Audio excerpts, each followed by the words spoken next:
I just got out of the theaters from witnessing Oppenheimer on the big screen, and I have some things that I want to talk about for this film, guys. So without further ado, let's go ahead and get into the review. Let's go.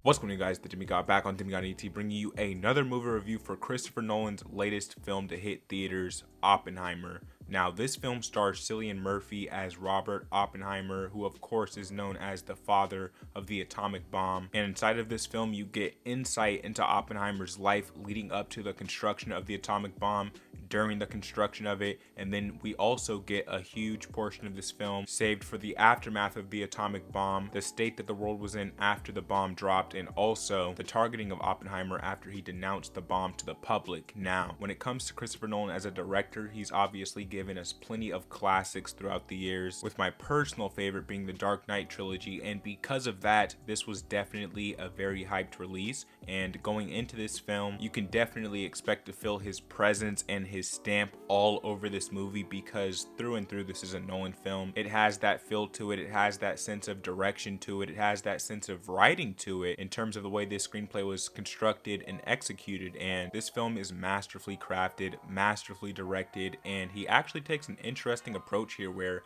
we go from scenes in black and white to scenes of color, and the meaning of those scenes is that the black and white scenes are seen more as historical fact, whereas the scenes in color are more, dramatized for film and for cinematic purposes. Now, the sound design for this film is also brilliant. Make sure you see this in the best theater possible for the best experience possible. I personally got to see this on a larger screen format, not exactly IMAX as Nolan intended. However, it still was a huge upgrade from your normal standard quality, and the sound in this film is so encapturing. And there's moments during this film where you would expect there to be these loud, explosions going off, but Nolan chooses to take a different direction where he actually lets you just hear the silence and the breaths of the characters, and it's all extremely mesmerizing, especially with the close-up shots we get between the conversations of characters, where you get close pan-in zooms of their face and you can really feel all of the emotion from these actors. And man, the performances inside of here are next level.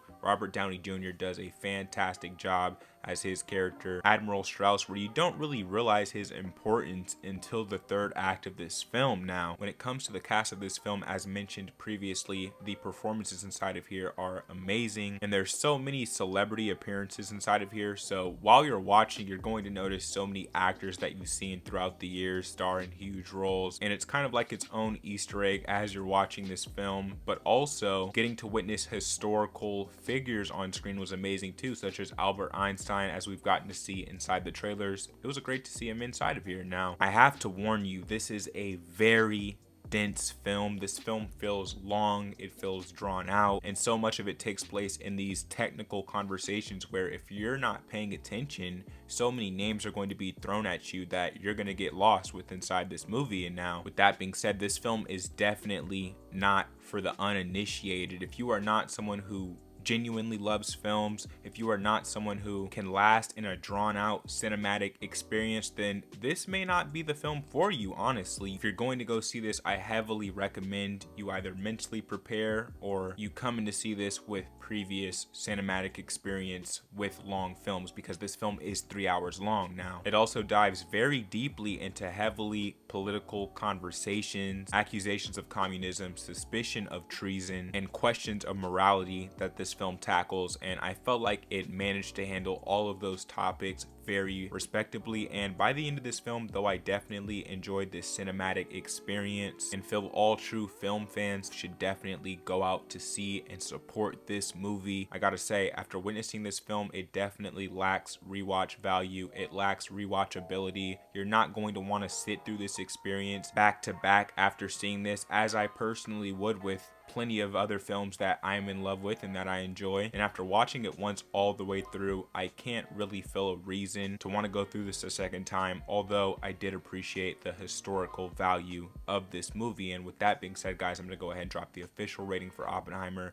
I give this film a 9 out of 10. It gets the 9 out of 10. I do feel like this is an absolute mastercraft in filmmaking. though I also feel like a lot of the audience is not going to be able to make it through this experience because it is a very dense watch with not many scenes thrown in simply for entertainment value due to the topic at hand that this film is discussing and its potential lack of rewatch value. And with that being said, guys, those are my thoughts on this film. Let me know your thoughts on Oppenheimer down in the comment section down below. If you don't know why you're here on Demigod, to do commentaries, reactions, and reviews, if you're interested in that, you're in the right place, man. Hit subscribe, hit the like button. I drop multiple videos a week on the channel. You can expect out of me. And if you don't already know, I am the Demigod, the chosen one here on Demigod ENT. And I'm out of this thing, man. I'll catch you on the next video. Peace.